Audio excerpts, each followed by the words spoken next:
मैंने भगवान राम का भी किरदार किया है रामायण में। मैंने संकट मोचन हनुमान सीरियल जो कि 3 साल चला, उसमें भी राम का किरदार किया। दीप उत्सव में योगी जी जो बनाते हैं उसमें भी राम बनकर मैं ही गया हूँ, और आरती भी जो है बीजेपी के सीएम साहब ने और मोदी जी ने भी आरती की है राम बन के। लेकिन मैंने एक फिल्म की जिसका नाम था श्री सिद्धार्थ गौतम श्रीलंका में। जब मैंने वो फिल्म की तो मैंने पहली बार बुद्ध का चरित्र पढ़ा था। सिद्धार्थ और बुद्ध की कहानी अच्छे से पढ़ी तो पढ़ता चला गया, और पढ़ा तो फिर धम्म भी पढ़ लिया।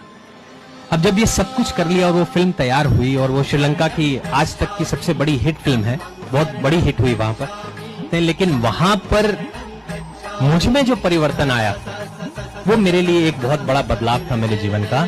इतना बड़ा परिवर्तन था कि 2014 में श्रीलंका में उस फिल्म के बाद मैंने बौद्ध धर्म को अपना लिया।